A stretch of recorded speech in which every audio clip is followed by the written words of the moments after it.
Hello everyone, welcome back to my academic classes. आज की video में हम क्लास 9 के चैप्टर फर्स्ट इंग्लिश की literature the fun they had को पढ़ने वाले हैं। इस वीडियो को आप पूरे एंड तक देखिए, लेकिन उससे पहले आप चैनल को सब्सक्राइब करिए और बेल नोटिफिकेशन पे क्लिक करके ऑल को सिलेक्ट कीजिए। ये बिल्कुल फ्री है और इससे आपको मेरे द्वारा अपलोड की वाली सारी इन्फॉर्मेशन, सारी वीडियोस आप तक टाइम पे पहुंच जाएंगे। तो चलिए वीडियो को स्टार्ट करते हैं और इस चैप्टर को अच्छे से समझते हैं। द फन दे हैड, इसे आइजैक एसिमोव ने लिखा है। बहुत ही इंटरेस्टिंग, बहुत प्यारी सी स्टोरी है ये, जिसके अंदर आपको फ्यूचर की बुक्स और स्कूल्स के बारे में बताया है कि कैसे फ्यूचर में वर्चुअल क्लासरूम होंगे। तो यहाँ पे आपको नए लोग नहीं होंगे, फीमेल या जेंट्स टीचर्स नहीं होंगे, बल्कि आपको रोबोट्स पढ़ाएंगे, ह्यूमन टीचर्स वहाँ नहीं होंगे। जो स्टोरी है ये स्टार्ट होती है दो बच्चों से जिनका नाम है मार्की एंड टॉमी।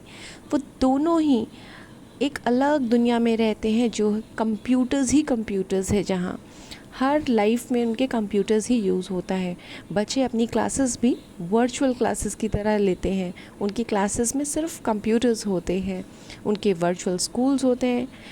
और जैसे हम लोग स्कूल जाते हैं वैसे नहीं, सिर्फ उनको अपनी वर्चुअल स्कूल में जाना होता है। जो बुक का कंसेप्ट है, जो क्लासरूम है, वो बिल्कुल ही चेंज हो चुका है। इस चैप्टर में हम पढ़ने वाले हैं, तो चलिए पूरा अच्छे से इस चैप्टर को स्टडी करते हैं।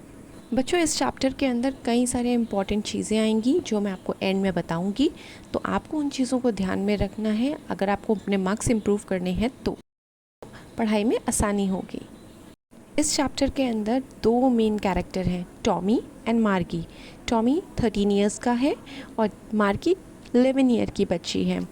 बात स्टार्ट होती है 17 मई 2157 से, जब मार्गी अपनी डायरी में लिखना शुरू करती है कि कैसे टॉमी को एक रियल बुक मिली थी और वो बुक कैसे पहले के ज़माने में इस्तेमाल होती थी, जब मार्गी के ग्रैंडफादर जो थे उसे बताया करते थे। उनके दादा जो थे उनको स्टोरी सुनाया करते थे कि उनके ज़माने में कैसे प्रिंटेड बुक्स हुआ करती थी, जैसे आप लोग अभी पढ़ रहे हैं। अब होता क्या है, एक दिन इनको एक बुक मिल जाती है टॉमी को, और वो बुक बहुत ही पुरानी होती है। उसके पेपर बिल्कुल येलो हो चुके होते हैं, बिल्कुल क्रम्बल्ड पेपर्स होते हैं, पूरी बुक अलग सी दिख रही होती है जैसे कई साल पुरानी हो। दोनों ही बच्चे उस बुक को देख के बहुत मजाक उड़ाते हैं, बहुत मज़ा करते हैं उसके साथ कि ये क्या है, ये किस तरह की बुक है, उसके अंदर जो वर्ड्स हैं वो एकदम स्टिल कैसे हैं, वो हिल क्यों नहीं रहे। हमारी कंप्यूटर स्क्रीन में जो बुक होती है वो तो कंटिन्यूस चलती रहती है, तो यहाँ पे बच्चों को बहुत हिलेरियस सा फील होता है। तो आप समझ ही गए होंगे कि ये जो बच्चे हैं 2157 में, ये हमारी तरह बुक्स नहीं पढ़ते हैं, ये टेली बुक्स का इस्तेमाल करते हैं, यानी कि कोई हार्ड कॉपीज़ नहीं होती हैं, ये कंप्यूटर्स में पढ़ाई करते हैं। तो यहाँ पे जो है टॉमी, वो अपना एक्सपीरियंस अपना अपना एक व्यू शेयर करता है और कहता है कि ये जो बुक हैं, जो प्रिंटेड बुक्स हैं, ये जस्ट वेस्ट हैं, इन्हें तो फेंक देना चाहिए। ठीक है, ये उसका मानना था कि हमारी जो टेलीविज़न स्क्रीन है उसके अंदर तो कई सारी बुक्स आ जाती हैं, उसके अंदर कितनी ज़्यादा स्पेस होती है, आप उसको कितना टाइम तक स्टोर कर सकते हो बिना किसी को फेंके, लेकिन ये बुक्स क्या है, इनको तो पढ़ने के बाद फेंकना पड़ता है। फिर वो बच्चे उस बुक को पढ़ना स्टार्ट करते हैं और उस बुक के अंदर वो पता चलता है उनको कि वो स्कूल पुराने ज़माने में, यानी कि अभी जिस ज़माने में हम हैं, कैसे हुआ करते थे, कि ह्यूमन टीचर्स हुआ करते थे। जो मार्गी है उसको स्कूल के कंसेप्ट से बहुत नफ़रत थी। क्यों नफ़रत थी? क्योंकि उसको एक्चुअल पीपल नहीं पढ़ाते थे। उसको बड़ी हैरानी होती थी कि पहले ज़माने में कैसे लोग एक्चुअल पीपल लोग पढ़ाया करते थे, हमारे ज़माने में मैकेनिकल टीचर हमें पढ़ा रहा है। क्यों? क्योंकि उसका टीचर जो था वो एक रोबोट था, इसलिए उसको स्कूल्स बिल्कुल पसंद नहीं थे। और साथ के साथ उसका जो स्कूल था उसके बेडरूम के जस्ट साथ वाला होता था। उसका कोई क्लासमेट भी नहीं था। मैकेनिकल टीचर जो थे वो उसको पढ़ाया करते थे और उसको होमवर्क का बहुत लोड होता था, जिसे उसको करके टाइम पर सबमिट करना होता था वो होमवर्क स्लॉट के अंदर। दोनों मार्गी एंड टॉमी दोनों ही वर्चुअल क्लासरूम में पढ़ा करते थे, जिसके अंदर इलेक्ट्रॉनिक गैजेट्स होते थे, रोबोट्स होते थे। उनका डेली लेसन जो था वो कंप्यूटर स्क्रीन पे आया करता था। वो सारे सब्जेक्ट्स अपने मैथ, साइंस, सोशल, सारे सब्जेक्ट्स उसी डिवाइस पे अटेंड किया करते थे। अब एक दिन मार्गी की मम्मी मैकेनिकल डिवाइस को ठीक करवाने के लिए काउंटी इंस्पेक्टर को बुलाती है। छोटी सी हाइट का होता है, रेड कलर का उसका फेस होता है, वो आता है, वो उस डिवाइस को ठीक करता है। क्यों ठीक करता है? क्योंकि मार्गी अपने ज्योग्राफी के लेसन में गंदे मार्क्स लेकर आती है। तो यहाँ पे उसकी मॉम बहुत परेशान होती है, इसलिए वो उस बिग स्क्रीन को ठीक करवाने के लिए काउंटी इंस्पेक्टर को बुलाती है। हालांकि बिग स्क्रीन ठीक होने के बाद वो बच्ची जो है यानी कि मार्गी बहुत डिसअपॉइंटेड होती है।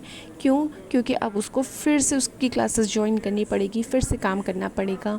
उसको पता था कि अब उसको फिर से बहुत सारा होमवर्क मिलने वाला है, बहुत सारे टेस्ट पेपर आने वाले हैं। अब इसी टाइम पर क्या होता है, मार्गी और टॉमी दोनों बुक रीड कर रहे होते हैं, जिसमें मार्गी को ये पता चलता है कि पहले के स्कूल में बिल्डिंग हुआ करती थी, सारे बच्चे उस बिल्डिंग में जाया करते थे, सबको एक ह्यूमन टीचर पढ़ाने आता था, वो सारे बच्चे आपस में लंच करते, साथ खेलते, साथ पढ़ाई करते थे। तो इधर मार्गी का इंटरेस्ट कहीं ना कहीं पुराने स्कूलों में यानी कि जिस स्कूल में हम जाते हैं उसमें इंटरेस्ट डेवलप होने लगा था। तो इतनी बात हो रही होती है कि इतनी देर में वो डिवाइस ठीक हो जाती है और मार्गी की मॉम उसको बुला लेती है स्कूल के लिए। जब मार्गी अपना स्कूल अटेंड कर रही होती है तो मैकेनिकल टीचर जो होते हैं वो उसको पढ़ाते हैं फ्रैक्शंस के बारे में, लेकिन मार्गी का दिमाग जो होता है, मार्गी का माइंड जो वो उन्हीं स्कूलों की खोज में लगा होता है। वो उसी सोच में चली जाती है कि जब उसके ग्रैंड पेरेंट्स कितना मज़ा करते होंगे जब वो सचमुच के स्कूलों में जाते थे पुराने दिनों में, वो स्कूल कितने अच्छे होंगे, वो पुरानी स्पेशल बिल्डिंग्स, वहाँ पे बच्चे एक साथ पढ़ते थे, एक ही एज के बच्चे पढ़ा करते थे। तो वो सारी चीज़ें इमेजिन करने लगती है कि कितना मज़ा आता होगा उन लोगों को उस टाइम पे। द फन दे हैड, इसी पर बेस्ड है ये चैप्टर। आई होप ये चैप्टर आपको अच्छे से समझ में आया होगा। अगर नहीं आया है तो वीडियो को रीप्ले करें और दोबारा से इसे पढ़ें। इम्पॉर्टेंट टिप, आपको क्या करना है, इस चैप्टर को शॉर्ट में लिख लेना है। आप वीडियो को सुन के शॉर्ट नोट्स बनाइए ताकि आपको एग्ज़ाम्स के टाइम पे पूरे चैप्टर की रीडिंग नहीं करनी पड़ेगी। आपको सिर्फ नोट्स पढ़ के आपको पूरा चैप्टर रिकॉल हो जाएगा। तो चलिए इस चैप्टर को एक बार फिर से पढ़िए। आई होप ये वीडियो आपको अच्छे से समझ में आया हो, ये चैप्टर आपको अच्छे से समझ में आया हो। तो वीडियो को लाइक, शेयर और कमेंट ज़रूर करिएगा।